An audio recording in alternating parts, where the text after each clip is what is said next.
Hello, and welcome to the third video for our week 12 in Chem 1050.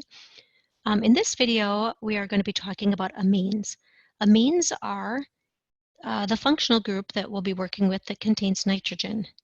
Alkanes and alkenes have only carbons and hydrogens. Alcohol, aldehyde, ketone, carboxylic acid, and ester also included oxygen. Amines, though, are the only one we are working with that contain nitrogen. So what we're planning to do in this video is to learn how to classify amines as primary, secondary, or tertiary, and then learn how to predict products and draw structures for acid-base reactions of amines. So we'll be doing those two things in this video. To start, I want to remind you what is an amine. Amine, as we mentioned above, is organic structure that contains nitrogen, and specifically it looks like this. Nitrogen has 5 valence electrons, so it makes 3 bonds. 2 of the electrons are positioned as a lone pair, and then it makes 3 bonds. I wrote R to stand for the rest of the molecule. Amines are organic, which means that at least one of these R's needs to be carbon, but it might be hydrogen for some of them. And depending on how many bonds to carbon this nitrogen is making, that's how classification of amines is determined. How many of nitrogen's 3 bonds go to carbon? So I've showed you here. If you want to pause the video to take notes, you can. I've showed you here what it means to be primary amine, secondary amine, and tertiary amine. Nitrogen will always have, in an amine, always have its lone pair of electrons. It will always be making 3 bonds in an amine. How many of those bonds go to carbon? R is carbon-based. If only one of the bonds goes to a carbon, that makes it a primary amine. If 2 of nitrogen's bonds go to carbon, that means it will be a secondary amine. If all 3 of nitrogen's bonds go to carbon, then it will be a tertiary amine. So R is an organic rest of the molecule, carbon base. So 1 bond to carbon H, 2 bonds, 1 bond to carbon primary, 2 bonds to carbon secondary, 3 bonds to carbon tertiary. I will show you some examples on the next page of what that looks like with real structures.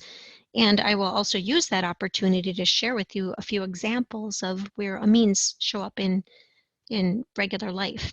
So flip the page over, actually flip to the next page, page 151. If you join me there, I've listed a number of examples of amines in health and in the human body. Here are 2, caffeine, nicotine.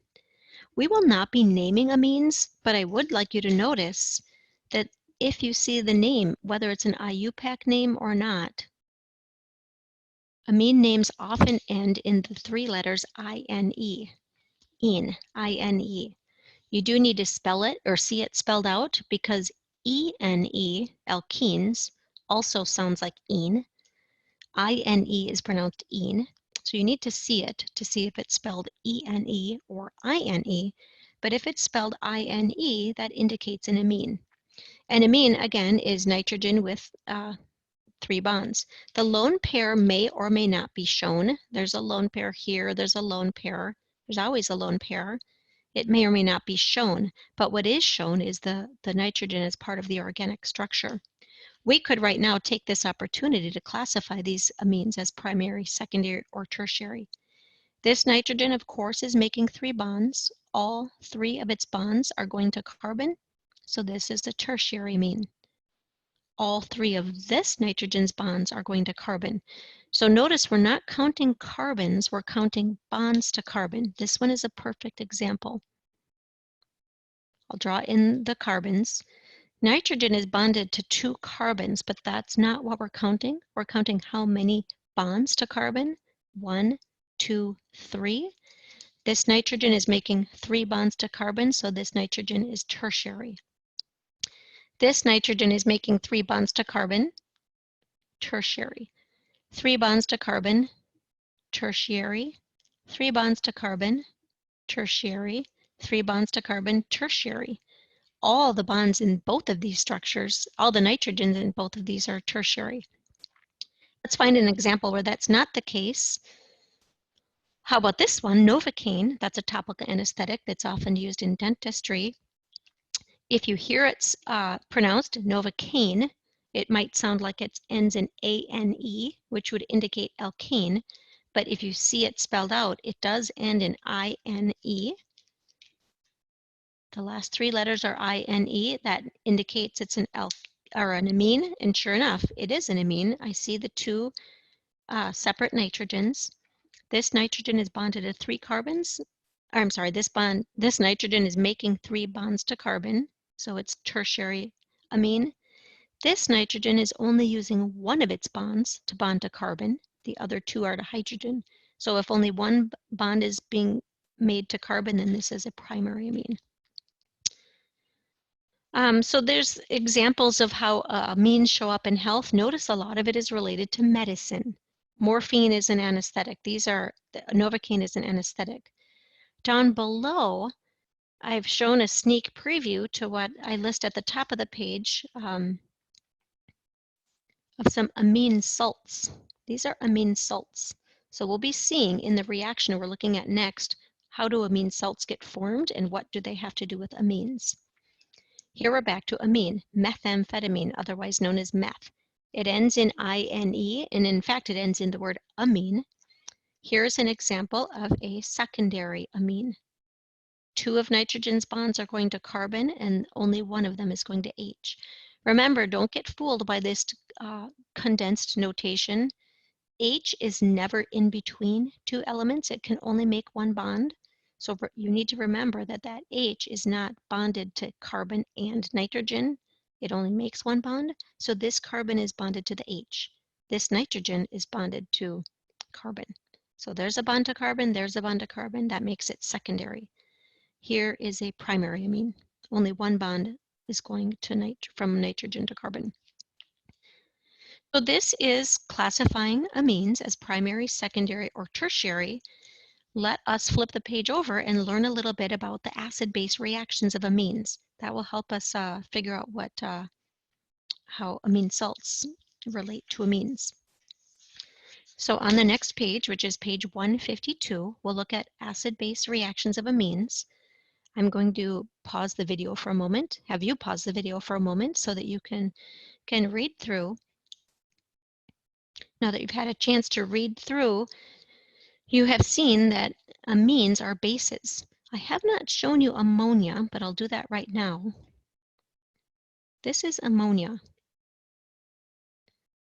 Ammonia is not an amine because it is not organic. There's no carbon, but it behaves very much like an amine because the nitrogen with a lone pair. If it were an amine, we would call it a 0-degree amine. There's no bonds to carbon, but it's its own category. It's ammonia. It's a not organic molecule. Amines are organic.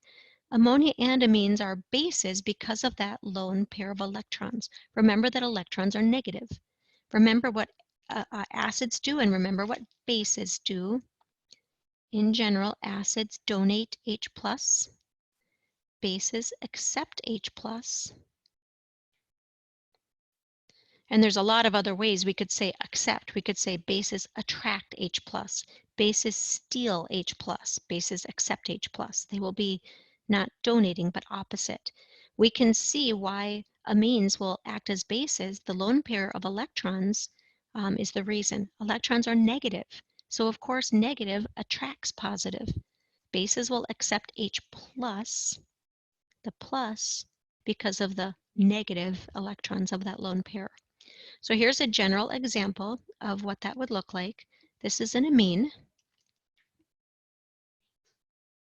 There's the lone pair of electrons. When you dissolve an amine in water, right now we're just showing how this would look. You dissolve an amine in water, H+ from the water will be attracted to the lone pair on the amine. And if water donates, I'll write it out, water, H2O, donates H+, OH- is left behind. So here's the OH- left behind. I'm going to make the negative charge bigger. It's too small to see in this video. the amine had no charge, but if it accepts an H+, now the whole thing becomes plus. And I'm specifically saying the whole thing becomes plus. The H+ doesn't, the plus doesn't stay just on the H. It kind of gets shared by the whole molecule. This is no longer an amine. Remember, amines, nitrogen is making a total of 3 bonds with a lone pair, like right here, 3 bonds with a lone pair. We don't have the lone pair anymore.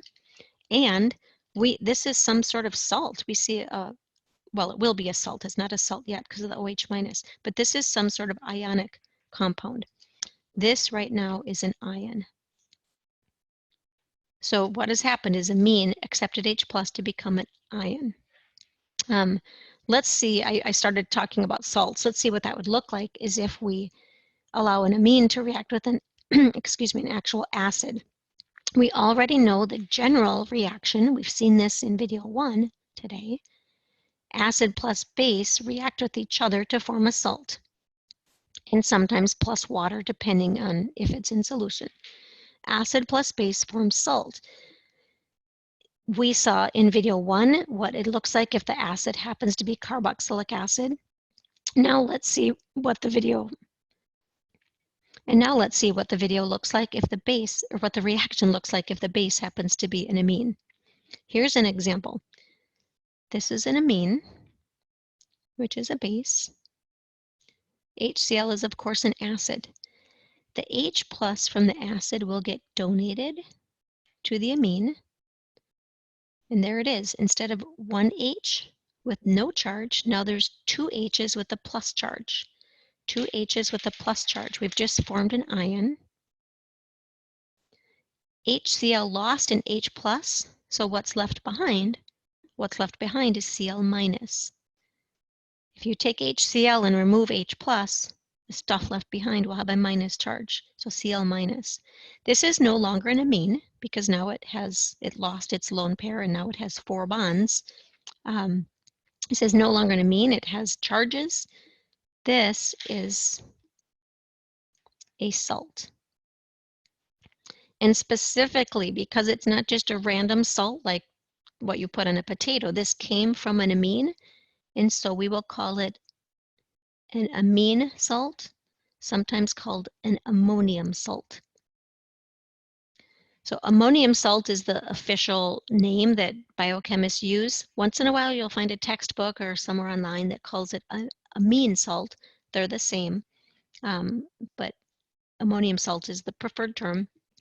That is the name of the salt that you get from reacting acid and a base if the base was amine. So acid and base make salt. If the base was from an amine, then we call the salt an ammonium salt. Let me practice example 1 with you. I look at this and it looks like a complex molecule, but all you need to notice is say, wait a minute, there's nitrogen. It's an organic nitrogen compound, nitrogen making 3 bonds. That means this is amine, and amines are bases. Base will react with acid, and it will always happen the same way. H+ from the acid gets donated. H+ will donate, or acid will donate H+, base will accept that same H+. And when it does, the only thing that will change is that there will be a 4th bond on the nitrogen to H+. Amines will always have 3 bonds for nitrogen. The only time you'll have 4 bonds for nitrogen is if you've made a salt. And so the 4th bond will always be to H+. It never is something else. It can only be to H+. So it'll take me a moment, but all we're doing is copying over the structure of this amine. The only thing that's going to change is that 4th spot on the nitrogen. So all of this I'm writing exactly the same.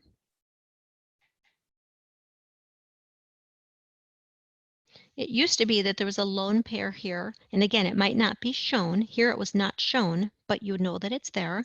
If nitrogen is making 3 bonds, then the 4th position is a lone pair. But in this reaction, that lone pair is accepting the H+ from HCl. So there it is. I let it accept that H+. And what's left over from the acid is Cl-. What we just made is a salt. This is an ammonium salt. I no longer have an acid and I no longer have a base. Now we have an ammonium salt. Students often ask, what do you do with this Cl minus? Do you put it way over here to the side, or do you put it here? Do you write it really close to here? Do you put a this plus this? Any of those is okay, but how I've written it is probably most typical. You just show that the cation, this whole thing is the cation, and the anion are attracted to each other, so you write them next to each other. The presence of plus and minus indicates that it's a salt. The last example, I am asking you to pause your video now, practice this one, and then come back. Okay, thank you for practicing that on your own. Let's do it together. I see that this nitrogen is making 3 bonds. The lone pair is not shown, but we know it's there because nitrogen is making just 3 bonds. That means it is an amine, which acts as a base. We're reacting it with HCl, which is an acid. Acid will donate H+, the base will accept it. No other part of the structure of that base, the amine, will change. So what we'll do is copy it exactly the same.